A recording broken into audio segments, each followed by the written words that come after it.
자, 우리가 지난주까지 구속요건론 관련돼 가지고 과실범에 관련된 걸 배웠고, 과실범과 연관시켜 가지고 실내 원칙상 같이 나올 수 있는 교통 관련 사고에 대해서 여러 가지 쟁점들을 살펴봤습니다.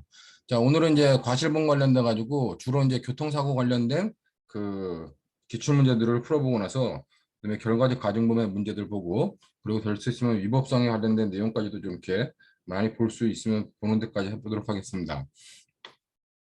자, 관련돼 가지고 지난주에 봤던 것 중에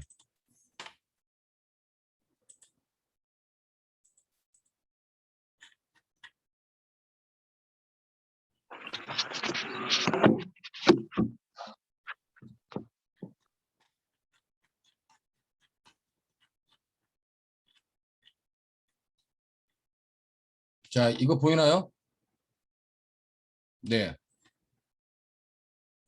자, 우리가 이제 그 교통사고 사랑 관련된 사례가 2016년도에 한번 나왔었는데,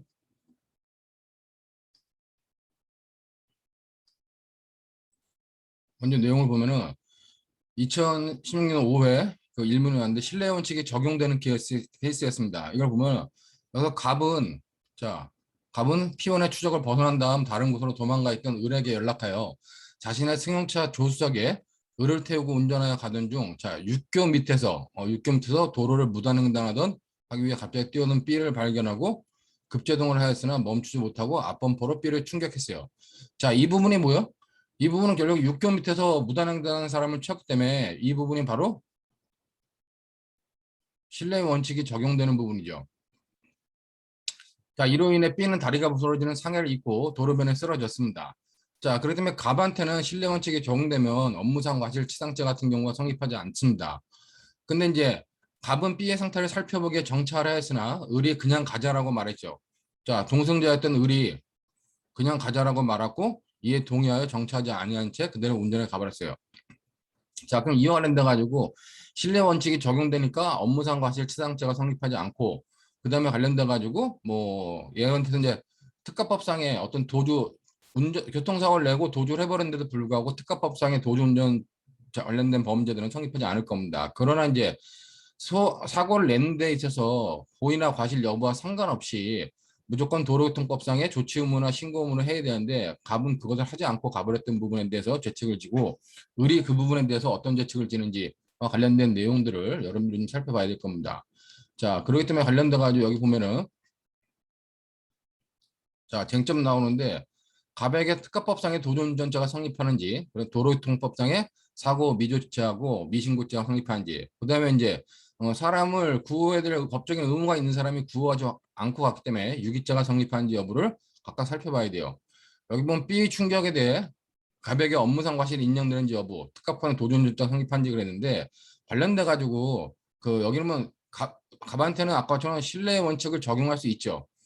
신뢰 원칙이 적용되므로 그 관련돼서 업무상 과실치상죄가 여기 부분처럼 업무상 과실치상죄가 성립하지 않고, 그다음에 이거를 전제로 한 특가법상의 도주운전죄도 성립하지 않는다. 그렇기 때문에 이 도주 차량에 관련된 범죄들은 성립하지 않는다. 그러나 이제 도교법상의 미조치죄와 미신고죄와 관련돼 가지고는 이와 관련돼 가장 중요한 게 도교법 54조 1항에 나와 있는 미조치죄, 미신고죄는 자, 교통사고 발생 시에 고의과실 여부와 무관하게 이 조치 의무를 취해야 돼요.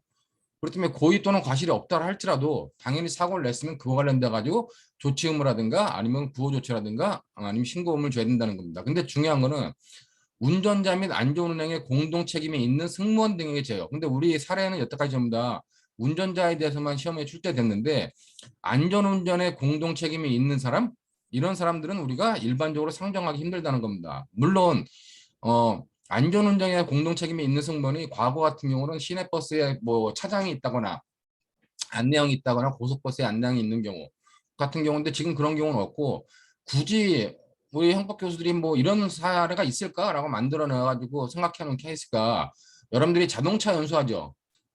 학원에서 자동차 연수하면 그 옆에 교관이 타죠. 교관이라고 그래야 되나?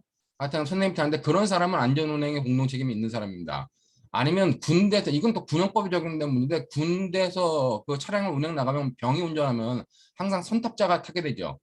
그렇기 때문에 군대 갔다 온 학생들은 그 선탑자라든가 아니면 군대 안 갔다 온 학생들은 그 일반 자동차 운전학원에서 운전 교습을 할 때 옆에 타고 있는 선생님 그런 사람들인데 그런 사람들을 빼놓고는 우리가 일반적으로 이런 그 조치 의무나 조치 의무라든가 신고 의무가 없다. 그렇기 때문에 관련돼 가지고 갑한테는 신뢰 원칙상 업무상 과실이 인정되지 않지만 이거는 과실 여부와 무관하게 지는 의무이기 때문에 도교법상의 미조치죄가 성립합니다. 그러니까 당연히 성립하겠죠. 자, 그다음에 역시 미신고죄도 당연히 성립을 해요. 자, 이제 문제는 뭐냐? 문제는 그 다음에 나오는 것처럼 그 유기죄가 성립할 수 있냐는 겁니다. 그러니까 그 도움을 필요로 하는 교통사고 피해자에 대해서 갑은 법령상 구호 조치를 취할 의무가 있어요. 자, 갑은 법령상 구호 조치를 취할 의무가 있음에도 이건 무슨 법이냐? 바로 도교법 54조 1항에 의한 조치 의무가 있잖아요. 그런 것이 있음에도 불구하고 구호 조치를 취하지 않고 도주했다. 그러면 그 부분에 있어서는 우리가 업무상 과실 이제 유기죄가 성립할 수 있다라는 것을 논해야 되겠죠. 그렇기 때문에 관련돼 가지고 당연히 유기죄가 성립한다. 그렇기 때문에 가부의 대책은 도교법상의 미조치죄, 도교법상 도교법상의 미조치죄, 그다음에 미신고죄, 형법상 유기죄가 성립한다. 각각은 미신고죄와 얘네는 실경이지만 얘하고 얘는 뭐다? 얘 미조치하고 유기한 것은 하나의 행위라는 거기 때문에 얘는 상경이고 얘는 실경이다. 그렇게 보면 될 것 같습니다. 그 다음에 이제 의뢰대책 관련돼 가지고 의뢰대책이 여기 길게 설명되어 있는데 보면 의리 미조치나 미신고죄의 주체인지 여부와 관련돼 가지고 아예 법상에 이 단순 동승자 같은 경우는 아까 말했던 을은 단순 동승자에 불과하기 때문에 신고 의무가 없어요. 그렇기 때문에 여기 뭐 공동정보 민정 여부에는 기능적 행위가 인정되고 뭐 인정될 여지가 있다. 이거 쓸 필요 없이 그냥 단순 동승자에 불과하기 때문에 공통된 의무가 부여되어 있지 않다. 그렇기 때문에 공통된 의무, 일정한 의무를 전제로 하여 의무의 불이행을 구성권하는 진정부작위범에는 이렇게 공통된 의무를 공통된 의무를 전제로 하는데 을한테는 그런 공통된 단순 동승자 때문에 공통된 의무가 부여되어 있지 않으므로 공동정범이 성립하지 않는다. 그렇게 여러분들이 받으면 될 것 같습니다. 그렇기 때문에 미신고죄와 미조치 미신고죄에 대해 가지고는 공통된 의무가 부여되어 있지 않으므로 공동정범이 성립하지 않는다 보면 돼요. 근데 이제 유기죄에 대해서는 그 제가 작년에 설명할 때 이거 좀 오류가 있었는데 유기죄는 부작위범이 아니다. 그러니까 유기죄는 진정신문범은 맞죠? 진정신문범은 맞고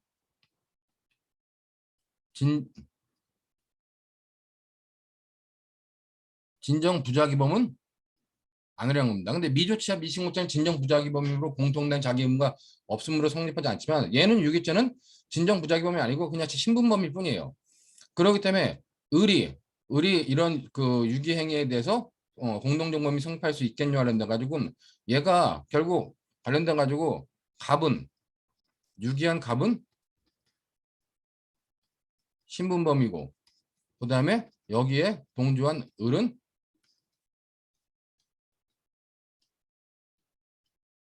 비신분범이다. 근데 얘는 유기죄에 관련돼 가지고 그 경범으로 성립한다면 이 을은 신분범이 비신분자한테 가공한 경우 때문에 33조 본문에 의해서 얘한테도 공동정범이 성립한다. 그러니까 이런 정도를 여러분들이 잘 이해해두면 될 것 같습니다. 이것이 이제 16년도 16년도 변호사 시험 본시험에 나왔던 거고 신뢰 원칙이 적용되는 것으로서 간단하게 나왔던 부분입니다. 자, 이에 대해서 이제 본시험에서는 한 번밖에 안 나왔는데 최근에 모의시험에 자꾸 이제 관련된 내용들이 나와요.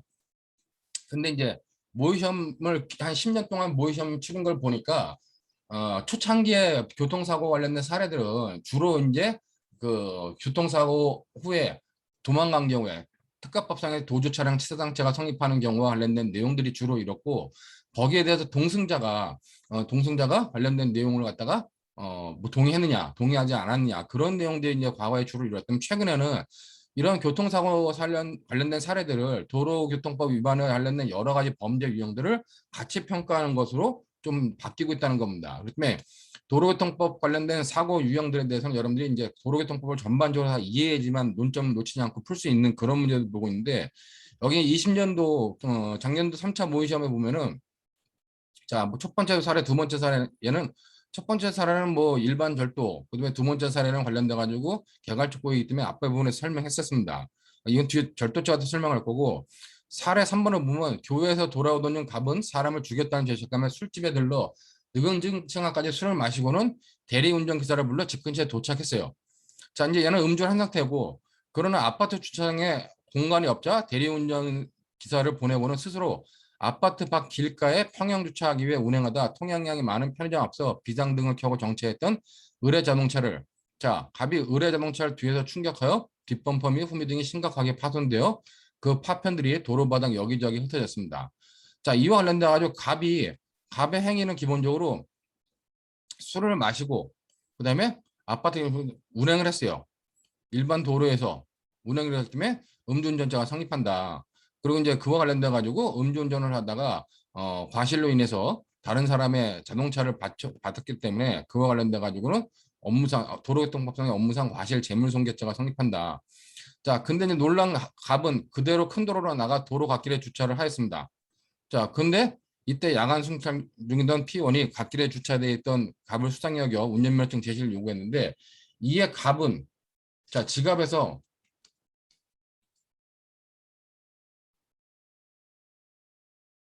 면허증이 없자 마침 자기가 마침 휴대전화에 저장된 이해 운전면허증 이미지 파일을 운전 휴대전화 화면을 통해서 경찰관에게 보여줬어요. 자, 이 부분이 2019년도에 나온 판례를 갖다가 이제 문제화한 건데, 이 부분은 굉장히 중요한 문제이기 때문에 여러분들이 잘 대응을 해줘야 됩니다. 자, 그 다음에 이제 4번 사례 보면 다음날 갑은 도피하기 위해 자신의 자동차에 올라 시동을 걸었는데, 그 평소 위층과 소음 문제로 다툼이 잦던 D가 뭐 갑의 자동차 앞을 가로막았어요. 이에 갑이 D를 향해 부딪힐 듯 차를 조금씩 전진시키자 D가 뒤로 물러나고, 그러면 또다시 D를 향해 앞으로 전진시키는 걸 반복했습니다. 자, 이건 자동차가 위험한 물건에 해당하고 위험한 물건을 이용해서 사람을 폭행했다. 비록 부딪힐 듯 하고 부딪히지 않았지만 형법상 폭행죄, 즉 폭행죄, 폭행, 협의의 폭행으로 사람에 대한 직접적인 유형력이 행사하면 되지, 그것이 직접적으로 접촉이 있을 필요는 없다는 겁니다. 그렇기 때문에 이 부분과 관련돼 가지고 그냥 우리가 특수폭행죄 정도가 성립하겠죠. 자, 이런 쟁점들을 여러분들이 다 봐야 되는데, 여기 보면은 뭐 사례 1과 관련돼 가지고는 절도죄에서 설명하고, 그다음에 사례 2와 관련돼 가지고는 개괄적 고의에서 설명했습니다. 자, 그리고 이제 3번과 4번에 관련돼 가지고 음주 주차하다 골목에 주차한 차량을 파손시키는 행위와 관련돼 가지고 기본적으로 보면은 음주운전자가 성립하겠죠. 뭐 0.03%인데 얘가 사안에서는 뭐 아까 몇 프로였더라? 0.1%의 주치 상태이기 때문에 0.1%의 주치 상태이기 때문에 이건 면허가 취소되는 수준으로 음주운전자 성립한다. 그다음에 운전하다 과실로 주차된 자동차를 파손시켰으므로 도교법상의 업무상 과실 손괴죄가 성립한다. 이걸 그냥 과실 손괴죄가 성립한다고 하면 안 돼요. 제가 여기 잘못 썼는데 여기 밑에 보면은 과실 손괴죄가 아니라 정확하게는 업무상 과실 손괴죄가 성립하는 거죠.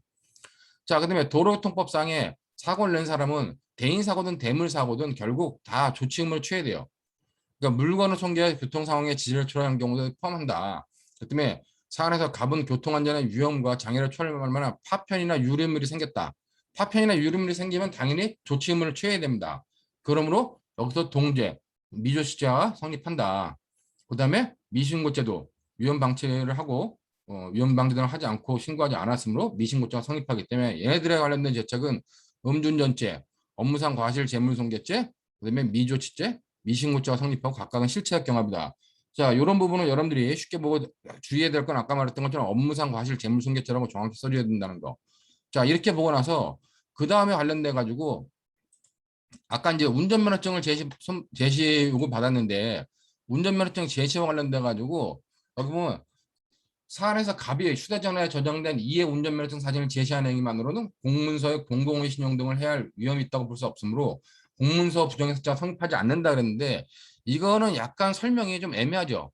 그 여기 보면 뭐냐면 공문서에 공공의 신용 등을 해야 할 위험이 있다라고 이제 이렇게 제시하는데, 판례가 말한 건 이게 아니죠. 왜냐면은 판례가 말한 건 밑에서 보겠지만은 도로교통법상의 운전면허증의 제시라고 하는 건 실물 제시만을 말하는 것이지 그 이후의 거는 실물 제시가 아니다. 그렇기 때문에 공문서 부정행사자 성립하지 않는다고 본 겁니다. 밑에 판례를 보면은. 그렇기 때문에 이 부분은 이제 해설 기준에 나왔던 걸 그대로 적어 놓은 건데, 요거보다는 여러분들이 도로교통법에서 말하는 운전면허증 제시는 실물 제시만을 말하므로 여기서 말하는 것은 실물 제시가 아니었으므로 공문서 부정행사자 성립하지 않는다. 이런 식으로 여러분들이 정리를 해두면 됩니다. 근데 이제 중요한 거는 이와 관련돼 가지고 뒷부분에도 여러 케이스가 나오는데 운전면허증이나 신분증을 스캔해서 사용하는 거, 그러니까 정상적으로 발급된 운전면허증이나 주민등록증을 사용하는 경우 관련돼 가지고 이거 정리를 해놨어요. 자, 이 부분을 이렇게 정리했는데 요거는 여러분들 잘 봐야 돼요. 그러니까 타인의 주민등록증을 신분 확인용으로 사용할 때 타인의 신분증을 실물 제시해도 공문서 부정행사죄, 스캔 파일을 제시해도 사진을 찍은 걸 제시해도 공문서 부정행사죄 성립합니다.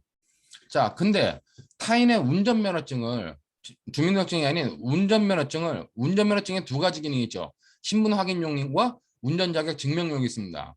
자, 이렇게 운전자격 증명용과 신분 확인용이 있는데 운전자격 증명용으로 사용하는 경우에는 실물을 제시한 경우만 공문서 부정행사죄가 성립한다는 겁니다. 판례는 뭐요? 판례는 스캔 파일 제시한 거는 도로교통법에서 요구하는 제시가 아니기 때문에 성립하지 않는다고 보는 겁니다. 자, 근데 타인의 운전면허증을 운전자격 증명용으로 사용하는 것이 아니라 신분 확인 증명용으로 사용하면 이건 주민등록증과 똑같이 봐가지고 실물 제시하든 아니면 스캔 파일 제시하든 둘 다 공문서 부정행사죄가 성립한다.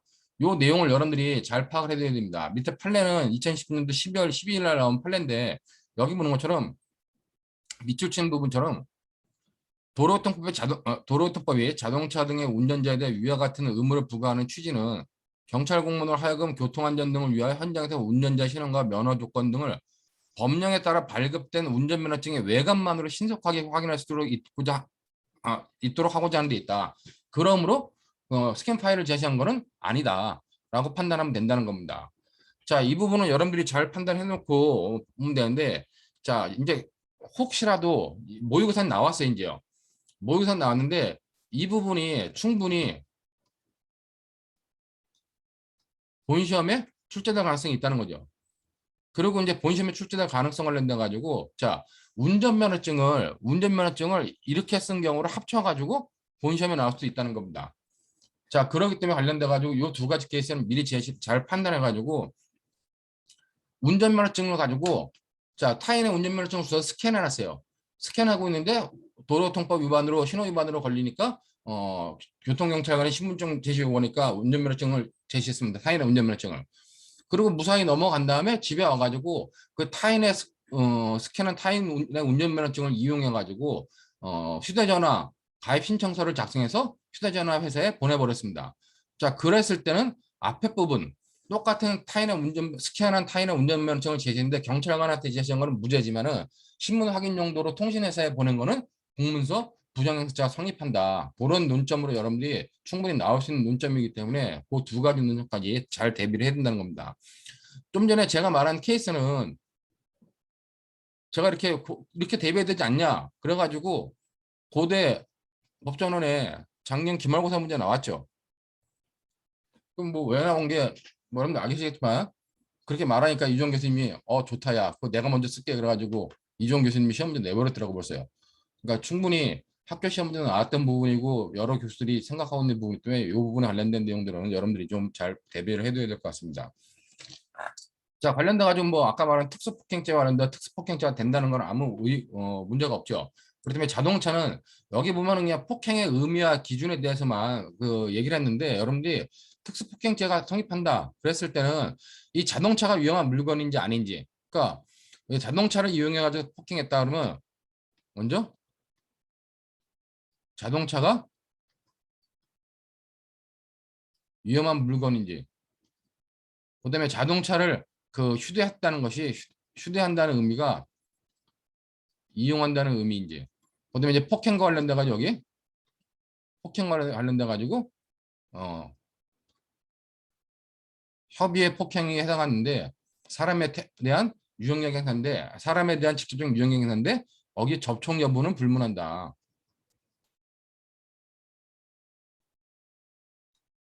불문한다. 이런 내용들을 언급해 줘가지고 쓰면 5점이 나옵니다. 여기 채점 기준에는 그냥 폭행죄에서 폭행의 의미와 판단 기준 그렇고 뭐 사안에서 이렇게 간단하게 정리했는데 실제로 써야 될 내용들은 이런 내용들을 여러분들이 언급해줘야지 배점되어 있는 5점 정도를 다 받을 수 있다라고 판단이 됩니다. 그다음에 그 정도의 내용을 여러분들이 받으면 될 것 같고 자, 다음으로 이제 최근에 나온 또 문제 중에서 19년도 문제가 나왔는데 요 19년도 문제는 여러분들 해설 기준지에 법전화 협의에서 나중에 해설 기준지가 엉망입니다. 물론 문제 내신 분이 뭐 어디 갔어? 이거 19년도 모의시험 이거는 문제를 내신 분이 문제를 내놓고 너무 불성실하게 저기 뭐 해설 기준치를 만들어 놔가지고 좀 많은 교수들이 좀 짜증내 했는데 문제는 괜찮아요. 그러니까 문제는 괜찮은데 여러분들이 잘 봐야 될 것 중에 하나가 이건 도로교통법에 관련되어 있는 여러 가지 쟁점들을 다 담고 있다는 겁니다. 자, 관련돼 가지고 여기 보면은 자, 을은 밤에 자기 엑사 아파트 단지 내에서 단지 내 도로에서 운행을 해요. 도로 잘못 주차해둔 자신의 소나타 승용차를 다른 곳으로 옮겨 주차시키려고 운전면허증 없이 주치 상태에서 전방 주시를 태만히 한 채 운전을 하다가 피해자의 무릎을 범버로 들이받아 상해를 입게 만들어 놨습니다. 자, 관련돼 가지고 그럼 여기서 자동차 운전면허 없이 운전했다. 그럼 무면허 운전죄 아니야? 근데 이것이 아파트 단지 내 도로이기 때문에 이거는 공공동성이 인정되지 않아 가지고 도로교통법상에 무면허 운전죄 성립하지 않습니다. 근데 이제 주치 상태에서 운전했어. 그러니까 면허증 없이 운전한 거와 주치 상태를 나눠 가지고 주치 상태는 음주 상태죠. 나중에 이제 여기다 안 나왔는데 실제 이 사람의 음주 상태가 위험운전 치사 상태에 해당할 정도의 어떤 음주 상태였습니다. 근데 그것들을 여기다 안 적어놨는데 음주운전을 했기 때문에 이거는 아무리 단지 도로 내에서라도 음주운전죄는 제가 지난번에 설명했지 우리나라 땅이라면 음주운전은 다 성립한다. 그거와 관련돼 가지고 그 음주운전죄, 그다음에 사고 미조치죄, 그다음에 특가법상의 도주 차량 치사상죄 이런 것들은 우리나라 땅에서 무조건 적용되기 때문에 단지 내 도로든 단지 내 도로 바깥은 상관이 없다는 거예요. 그렇기 때문에 무면허 운전죄는 성립하지 않지만 음주운전죄는 성립한다.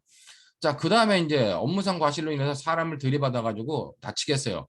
자, 그럼 이제 업무상 과실 치상죄가 성립하는데, 그 다음에 그럼 조치금을 취했느냐 관련돼가 여기 보면, 을은 택시기사에게 C를 병원으로 이송하여 줄 것을 요청했으나 C가 피해자가 경찰관으로 가겠다면서 112 신고를 했습니다. 자, 을은 구호조치를 취한 것처럼 보여요. 특히나 음주운전 발각을 피하기 위해 C의 일행 D에게 X아파트 105동 105호에 사는 을이라고 인적사항을 알려준다면 그것을 떠났습니다. 자, 자기의 인적사항을 알려준 다음에 그것을 떠났기 때문에 이 부분이 과연 이것이 미조치죄에서 조치 의무를 한 거냐. 조치 의무에 대한 의행 여부가 문제되죠. 이것을 조치 의무를 이행하지 않고 떠난 것이라면 이건 도주 차량 치상죄가 성립하는 거고 조치 의무가 인정된다면 이건 그냥 업무상 과실 치상죄로만 성립한다는 겁니다. 근데 보면은 이 경우에 이제 판례가 인적사항을 알려주고 떠났다 할지라도 경찰관이 도착할 때까지 그곳에 남아있지 않았기 때문에 이 조치 의무가 인정되지 않아요. 그렇기 때문에 이제 특가법상에 도주 차량 치상죄가 성립하는 거죠. 그 경찰관이 뭐 이송돼 가지고 뭐 와가지고 이송해서 치료받게 됐고 근데 또 같은 경우나 X 아파트는 차단기가 설치되어 있고 이거는 이제 이 무면허 운전자가 성립하지 않는다라고 하는 것을 명확하게 해서 단지 내 도로를 진입할 수 없다. 즉 아파트 도로가 이거는 아파트 도로가 공공성이 없는 도로다라고 하는 것을 가지고 도교법이 적용되지 않는 아파트 도로다라는 것을 명확하게 해서 이걸 부차적으로 넣은 겁니다. 그리고 나중에 이제 이 사람은 경찰관의 제지를 통해 가지고 경찰관이 이제 그 봐가지고 검사를 해보니까 0.13%가 나와요. 근데 이제 그것이 뭐 아닌 것 같아서 다시 이제 혈액 측정하니까 0.15%가 나오기 때문에 완전히 만취 상태에서 운전한 것이 됩니다. 자, 그럼 관련돼 가지고 밑에 보면 도교법상에 무면허 운전자가 성립하느냐와 관련돼 가지고 여기 7점씩이나 배점되어 있는데 당연히 도교법상에 무면허 운전자는 성립하지 않는다. 자, 판례가 있죠 이렇게. 도로가 아닌 곳에서의 무면허 운전은 도교법상의 무면허 운전 성립하지 않는다. 그렇기 때문에 이런 내용으로 여러분들이 아파트 단지는 이게 폐쇄로 차단기에서 공공성이 인정되지 않은 아파트 도로는 도교법상의 도교법상의 도로가 아니므로 도로교통법 위반 무면허 운전 성립하지 않는다 보면 되고 이것과 달리 도교법 위반의 음주운전죄는 당연히 성립합니다. 자, 음주운전은 음주운전도 구성한다. 그러니까 이거는 도로가 아닌 곳에서의 음주운전도 도교법상 운전을 구성한다 했기 때문에 그런 부분들로 여러분들이 체크해 두면 됩니다. 자, 그 다음에 관련돼 가지고 이제 그럼 도로법상의 음주운전자가 성립하느냐? 당연히 얘는 지금 주치 상태에서 운전하기 때문에 도로교통법상에 음주운전자가 성립합니다. 뭐, 요 당시에 음주운전자는 운전자의 혈중 알코올 농도가 0.05%다. 이게 이제 작년 뭐 6월에 시험 본 거라 가지고 이렇게 봤는데, 현재는 0.03%이기 때문에 당연히 도로교통법상에 음주운전 성립해요. 그러니까 사안에서 나중에 보면 을은 최종적으로 0.25%의 주치 상태였습니다. 그렇기 때문에 이거 성립하고, 자, 그 다음에 얘가 저희 음주운전자 성립하는데 그 관련돼 가지고 그럼 사람을 치었다는 부분, 사람을 친 부분에 관련돼 가지고 업무상 과실치사상죄가 성립하느냐 관련돼 가지고 업무상 과실치사상죄가 성립하고 그다음에 도로교통법상에 어떤 사고 미신고죄라든가 사고 미조치죄가 성립하느냐 했을 때 얘도 성립해요. 사고 아직 신고 안 했기 때문에 도교법상 이번에 사고 미신고죄 성립합니다. 그다음에 도교법 위반에 사고 미조치죄 얘도 성립은 하는데 나중에 어떻게 돼요? 이 특가법상의 도주치상죄가 성립하면은 이것이 성립하면 얘는 어디로 간다? 얘는 일로 흡수된다는 겁니다. 그렇다면 실제로 남는 건 뭐냐? 도교법상의 사고 미신고죄는 독자적 범죄로 남는다는 겁니다. 이 부분을 잘 파악해야 돼요. 물론 밑에 부분에 좀 설명을 하는데 그렇게 여러분들이 보면 될 것 같고, 자 다음으로 그러면 이제 도교법상의 아니 특가법상의 도주치상죄가 성립하냐와 관련돼 가지고 갑이 차를 운전 중 주치 상태에서 전방 주시를 태만히한 업무상 과실로 C에게 상해를 입혔기 때문에 교통사고 처리특례법 치상죄가 성립한다. 위반에 치상죄가 성립한다. 아니면 교통사고 처리특례법 위반죄 성립한다. 아니면 형법상 업무상 과실 치상죄 성립한다라고 하면 돼요. 그 다음에 중요한 거는 특가법상의 도주 차량은 사고 운전자가 사고로 인하여 피해자의 사상을 당한 사실을 인식하였으면도 피해자를 구하는 등 도교법상의 54조 1항에 규정된 의무를 이행하기 이전에 사고 현장을 이탈하여 사고가 낸 여기 중요한 게 사고를 낸 자가 누구인지 확정할 수 없는 상태를 초래한 경우를 말한다. 자, 근데 이제 아까 말했듯이 인적사항을 줬다 할지라도 경찰관이 도착하기 전에 떠난 경우는 인적사항을 줬다 할지라도 사고 낸 자가 누구인지 확정할 수 없는 상태를 초래하는 것으로 봐가지고 이 도로교통법 54조 1항에 나온 조치금을 이행하지 않은 것으로 봅니다. 이제 판례가 이렇게 나오죠. 그렇기 때문에 관련돼 가지고 뭐 그런 내용으로 얘는 도교법상의 도주치상죄가 성립한다 보면 될 것 같고, 또 하나의 논점은 여기 봤던 것처럼 아까 아파트 단지 도로 내에서는 음주운전죄 당연히 성립하고 그다음에 사고 미조치죄 당연히 성립하고 특가법상의 도주차량 치상죄 당연히 성립한다 그랬어요. 그렇기 때문에 예, 도로에서의 교통사고의 경우로 제한하여 세계할 아무런 근거가 없다. 당연히 성립한다는 겁니다. 그렇기 때문에 얘는 특가법상의 도주차량 치상죄가 성립해요. 자, 그러고 나서 이제 뭐다 여기?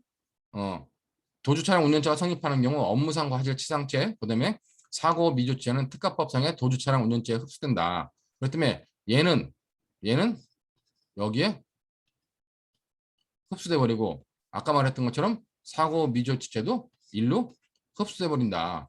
이 논점을 반드시 언급해 줘야겠죠. 자, 이런 논점들 다 언급해 주면 이제 9점입니다. 자, 그러고 나서 이제 관련돼 가지고 이제 요 판례에서 요 케이스에서 이제 해설자는 여기 보면 위험운전 치상죄가 성립할 수 있겠느냐. 그래가지고 이제 얘가 나중에 을은 혈중 알코올 농도 0.15%의 주치 상태에서 운전하기 때문에 운전하고 당시 을은 행사수설하면서 비틀거릴 정도라고 하는 부분이 나와요. 그 때문에 결국 그 부분을 놓고 보면은 얘는 뭐가 된다? 위험운전 치상죄도 구성할 수도 있다. 근데 구성할 수도 있는 게 아니라 구성하는 겁니다, 그냥. 특가법상의 위험운전 치상죄가 성립해요. 자, 그렇기 때문에 이와 관련돼 가지고 죄수를 논하는데 죄수 6점이 나오는데 죄수 6점을 원래 법전환협의회 채점 기준표에 보면 뭐 음주운전죄하고 그다음에 무면허 운전죄하고 음주운전죄는 뭐 상정이다 이렇게 하는데 무면허 운전죄는 아예 성립하지 않죠. 그렇기 때문에 얘한테 성립하는 범죄는 지금 도교법상의 음주운전죄, 그다음에 특가법상의 도주차량 치상죄, 그다음에 도교법 위반의 사고 미신고죄, 사고 미조치는 흡수해버린 거고, 그다음에 특가법상의 위험운전 치상죄가 성립한다. 이 네 가지 범죄가 성립하고 중요한 건 뭐예요? 중요한 거는 이 범죄와 여기는 차라리 모르겠으면 이렇게 성립한다 그래갖고 각각 다 실경이다. 이렇게 써주면 되고, 아니면은 특별하게 좀 확실하게 알고 확실하게 했다. 그러면 얘하고 얘 음주운전죄하고 위험운전 치상죄는 실경이다. 이걸 반드시 언급해 줘야 된다는 겁니다. 학생들이 전번에도 말했지만 음주운전하다가 만취 음주운전하다가 사고를 내가지고 다치게 한 경우는 음주운전하고 그다음에 위험운전 치상죄는 기본적으로 음주한 운전행위라고 하는 것을 하나로 판단해 가지고 상경으로 잘못 생각하는데, 제가 얘기했지만은 도로교통법상의 음주운전죄는 고의범이고 특가법상의 위험운전 치상죄는 과실범으로 보기 때문에 과실범과 고의범은 행위가 두 개로 판단하기 때문에 실경으로 본다. 그러니까 이 부분을 여러분들이 잘 체크를 해줘야 된다는 겁니다. 자, 그다음에 이 정도의 내용으로 19년도 모의시험을 보면 될 것 같고, 그다음에 이제 18년도 모의시험은, 자, 18년도 모의시험 여기 보는 것처럼 갑은 출전과 등뭐 아니야, 세 번째 사례 1과 3의 사례 되는데, 세 번째 사례가 뭐냐면 이제, 자, 자동차로 도피하던 갑은 혈중 알코올 농도 0.254의 음주운전 상태로 실수로 보행자 B를 치어, 자, 0.254%의 음주 상태다. 이건 거의 만취 상태죠. 그렇기 때문에 이건 음주운전죄뿐만 아니라 특가법상의 위험운전 치상죄가 성립합니다. 보행자 B를 치어가지고 전치 8주의 상해를 입고 도주했어요. 자, 사고 장면을 목격한 C는 즉시 경찰에 제보하고 제보받은 경찰관은 뭐 사고 자동차를 추격하여 10분 한 지난 즈음에 5km 떨어진 노상대청에서 뭐 해가지고 뭐 했다 이렇게 나온 겁니다. 그러니까 이거는 뭐 간단한 행위인데 관련돼 가지고 이 내용을 보면은, 자, 뭐 사례 1에서 가해자책 관련된 것은 나중에 보고, 사례 3에서 가해자책 나오는데, 자, 도로교통법상의 위험운전죄, 도로교통법상의 음주운전죄 당연히 성립하겠죠. 그다음에 특가법상의 위험운전 치상죄 당연히 성립합니다. 그러니까 이 특가법상의 범죄가 성립하면 교통사고 처리 특례법이라든가 업무상 과실치상죄 같은 경우는 다 흡수돼 버려요. 자, 그 다음에 관련돼 가지고 치고 도망했기 때문에 도주 차량 치상죄도 성립한다는 겁니다. 자, 그런데 관련돼 가지고 여기 보면 이제 얘가 운전을 하고 사고를 내고 도망갔어요. 사고를 내고 도망갔음에도 불구하고 당연히 신고 조치 안 했죠. 자, 도로 미조치했고 근데 미신고 조치음을 안 했고 신고도 안 했기 때문에 도교법상의 미신고죄 부분은 교통량이라다 교통사고의 규모 구체적인 정황을 언급하여 결론을 내렸으면 가점을 부여한다는데, 당연히 여기 포함되는 게 뭐예요? 당연히 관련돼 가지고 저범죄도 성립한다는 겁니다. 도로교통법상의 미신고죄 이것도 당연히 성립한다 이렇게 봐야 되고, 죄수 문제는 여기 보면 도교법의 음주운전죄 당연히 성립하고, 특정범죄 가중법 위반죄 위험운전치상 특가법상 위험운전치상죄 당연히 성립하고, 양죄는 실체적 경험이다. 그다음에 이제 또 성립하는 게 특가법상의 특가법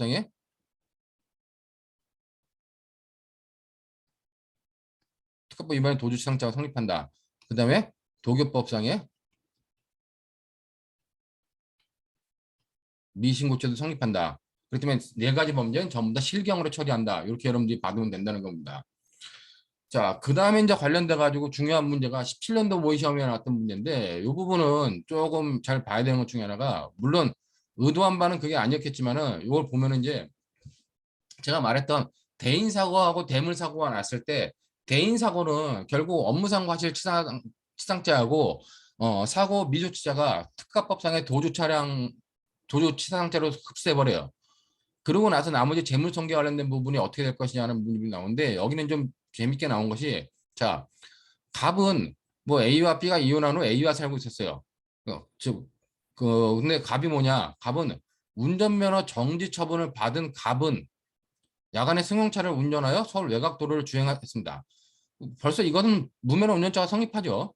그다음에 주행하던 중 신호로 정지 중인 C가 운전하는 승용차를 뒤에서 들이받아가지고, 이로 인해 C 승용차의 뒷부분 범퍼부분이 심하게 파손되었고, C도 경추부 및 요추부 염좌상을 입고 승용차 안에 그대로 머물러 있었습니다. 자, 기본적으로 이 부분은 자동차를 손괴했기 때문에 대물 사고고, 사람을 다치게 했기 때문에 이 부분은 대인 사고라는 겁니다. 자, 근데 갑은 아무런 조치 없이 그대로 달아났습니다. 대물 사고를 내고 도주했기 때문에 사고 미조치죄, 대물 사고에 대한 미조치죄 당연히 성립할 거고 미신고죄 성립합니다. 그다음에 대인 사고에 대한 미조치죄 당연히 성립하고 그거는 특가법상에 이제 도주 차량, 도주 치상차량 성립하겠죠. 자, 그다음에 관련된 미신고죄 성립하는데 문제는 이렇게 아무런 조치 없이 그대로 달아나는데 뒤따른 트럭 운전자가 C의 자동차를 발견해부터 추돌하여 C는 그 자리에 사망했어요. 그럼 이 사망이 과연 얘가 도주한 것으로 인해서 발생한 것으로 인정된다면 인과관계가 인정되면 도주치사죄가 성립할 것이고 그렇지 않은 경우는 도주치상죄가 성립할 겁니다.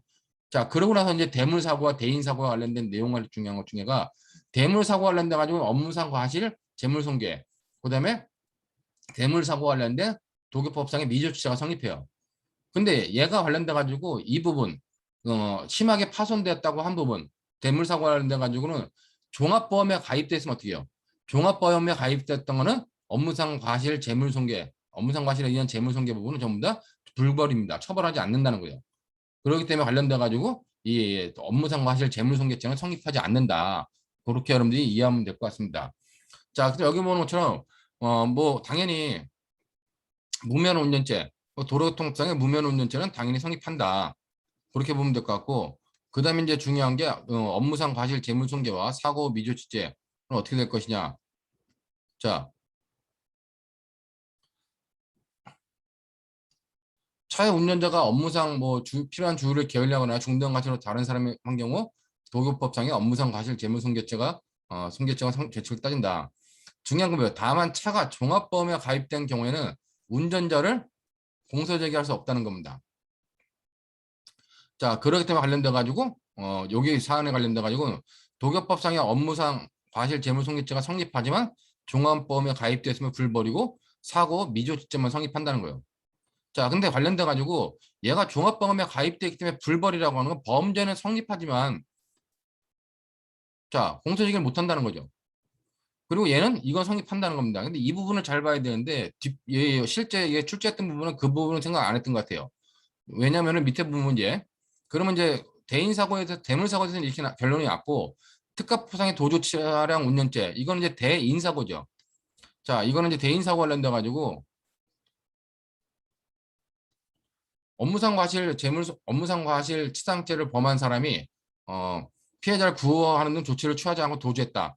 도로교통법상 54조 1항에 조치 의무를 취하지 않겠다. 그럼 당연히 특가법 5조의 3회 위반죄로 처벌돼요. 그렇다면 얘는 5조의 3을 사안에 관련돼 가지고 다 사안을 보면 결국 여기 사안에 관련돼 가지고 사망에 이르렀는데 과실행위와 피해자의 사망 사이에 다른 사실이 게재되어 그 사실이 치사의 직접적인 원인이 되었다 하더라도 이와 같은 사실이 통상 예견할 수 있는 것에 지나지 않는다면 과실행위와 피해자의 사망 사이에는 인과관계가 있는 것으로 보아야 한다. 그렇기 때문에 얘한테는 특가법상의 도주치사죄가 성립한다. 치상죄가 아니라 요 점을 여러분들이 잘 판단해야 된다는 겁니다.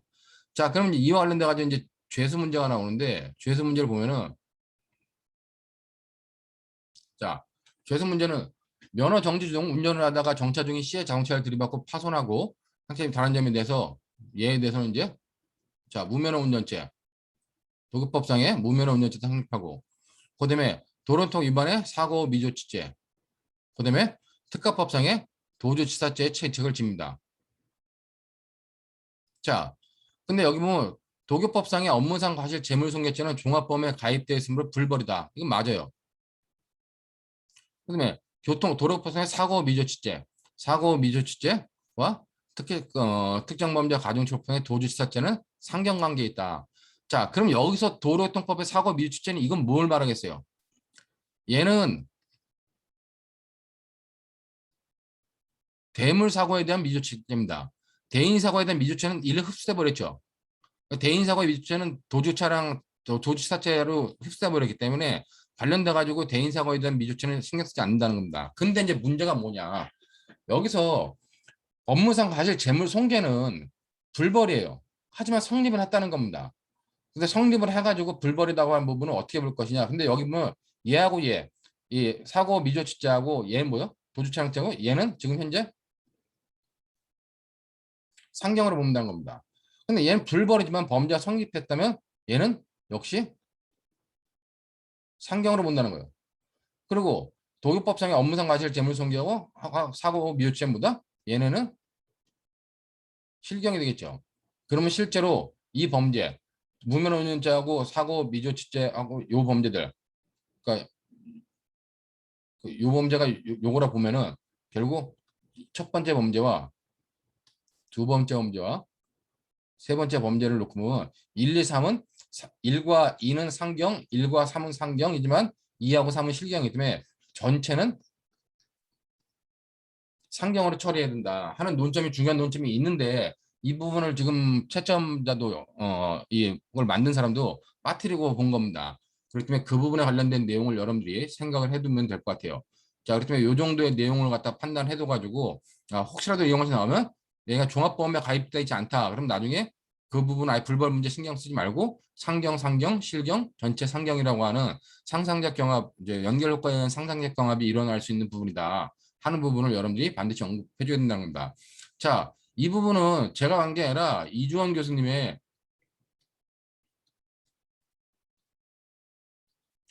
특별형법 책에 나와 있는 부분이에요. 그렇기 때문에 그 교과서 자체에 요 대비 그대로 나와 있고 그대로 설명되어 있기 때문에 그런 부분을 여러분들이 좀 생각해 두면 될 것 같습니다. 자, 무슨 말인지 이해되겠죠? 자, 그 다음에 이제 밑에 부분은 여기까지는 최소한 이제 3, 4년 전에 나온 문제들이었습니다. 근데 이 다음 부분부터는 자 13년도 모의 시험부터는 이제 신뢰 원칙이 적용되지 않아요. 우리가 기존에 변시에 나왔던 거는 신뢰 원칙이 적용되는 걸로 나왔는데 13년도 모의 시험 같은 경우는 관련돼 가지고 여기에 신뢰 원칙이 적용되지 않는다. 근데 여기 적용되지 않는데 동승자가 이거는 동승자가 도주에 대해서 동의를 한 경우입니다.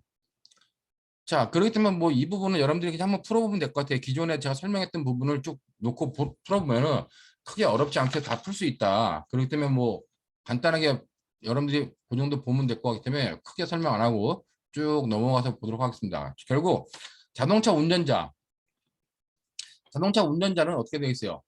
자동차 운전자는 기본적으로 이거 읽어보지도 않았구나. 미안합니다. 급해가지고 마음이. 여기 보면은 자, 자동차 갑은 맥주를 마시면서 운전을 하던 중 알코올 혈중 농도 0.05%에서 동생은 의를 태우고 왕복 차선 도로인 자동차 전용 도로상에 2차선을 시속 70km, 제한 속도 80km를 운전하고 있어요. 자동차 전용 도로의 그 제한 속도를 지키면서 운전하고 있었네. 근데 무단횡단하던 보행자 A가 무단으로 도로 횡단을 발견하고 전원바람 속도를 줄이려고 했지만 조석에 앉았던 을이 알아서 피할 테니까 그냥 달리자라고 말하면서 동조하고 달렸다가 사고를 내가지고 사람을 다치게 했습니다. 자, 이 부분이 마치 신뢰 원칙이 적용되는 것 같지만 보이지는 보여요. 자동차 전용 도로이기 때문에 신뢰 원칙이 적용되는 것 같지만 실제로 갑은 어떻게 했어요? 100m 전방에서 보행자 A가 무단으로 횡단한 것을 미리 발견했다는 겁니다. 즉 신뢰 원칙이 적용이 예외 대상이죠. 상대방의 규칙 위반을 미리 인식한 경우는 그걸 빼야 돼요. 자, 그렇기 때문에 제한 속도 80km 도로에서 70km로 달리고 있었는데 전방 100m라고 하는 것은 이미 얘가 충분히 피할 수 있는 거리라는 겁니다. 그렇기 때문에 신뢰 원칙이 적용되지 않고 얘한테는 사고를 냈기 때문에 기본적으로 갑에 대해서는 업무상 과실치상죄가 성립하고 나중에 도주했기 때문에 그다음에 여기 숨겨 나왔다. 그리고 갑은 을을 쳐다보면서 A를 내버려두고 도망갈 듯한 태도를 취하자 을은 고개를 끄덕이며 이에 동의했어. 도주에 대해 동의하고 현장에 도주했습니다. 자, 그럼 이와 관련돼 가지고 갑은 기본적으로 업무상 특가법상의 뭐 도주치상죄가 성립한다. 관련돼 가지고 보면은 갑의 죄책을 보면은 여기 보면 당연히 특가법상의 도주운전치상죄가 성립한다. 그다음에 관련돼 가지고 업무상 과실치상죄 또는 얘네들은 어떻게 하냐? 나범죄는 다 일로 흡수돼 버린다는 거죠. 이게 간단히 응용하면 돼. 그다음에 도교법상의 미조치죄, 미신고죄 있는데 미조치죄 얘도 일로 흡수돼 버려요. 그 미신고죄만 남는다는 겁니다. 그렇기 때문에 도로교통법상의 미신고죄는 별도로 성립한다. 그렇기 때문에 결국 성립하는 범죄는 특가법상의 도주운전죄, 도주차량치상죄, 도주치상죄, 그다음에 미신고죄 첫 번째 행위와 두 번째 죄가 남는다. 그다음에 이제 음주운전이기 때문에 뭐 음주운전죄 성립한다. 그다음에 이제 맥주를 마시고 운전했지만 정상적인 운전이 어려운 상태가 아니었으므로 특가법상의 위험운전 지상죄는 성립하지 않는다. 그런 의미를 보면서 도주운전죄, 특가법상의 도주운전죄, 도교법상의 미신고죄, 도로통행 음주운전죄가 성립하고 각자는 실체적 경합이다. 요걸 간단하게 보면 됩니다. 근데 이제 이거보다 더 중요한 논점은 그 다음에 나오고 있는 동성자의 죄책이죠. 자, 동성자인 을이 기본적으로 특가법상의 도주운전죄 공동정범이 성립할 수 있겠냐 하는 걸 논해야 되는데, 자, 이와 관련돼 가지고는 기본적으로 이 앞부분이 쟁점의 부분에 이 앞부분은 여러분이 신경 쓰지 말고 쟁점으로 봐야 될 건 첫 번째가 뭐예요? 을이 업무상 과실치상죄 공동정범이 될 수 있는 여부를 논해야 되는 겁니다. 자, 그 다음에 그러면 구호 조치를 취하지 않고 도주한 행위에 대해서 공동정범이 성립할 수 있겠냐? 이 두 가지만 여러분들이 간단하게 정리해 주면 돼요.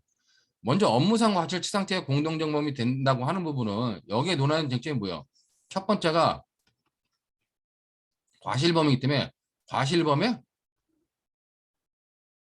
공동정범이 성립할 수 있는지 여부 논해야 되고, 과실범위 공동정범이 성립한다 하면 기본적으로 얘가 업무상 과실치상죄이기 때문에 부진정 신분범의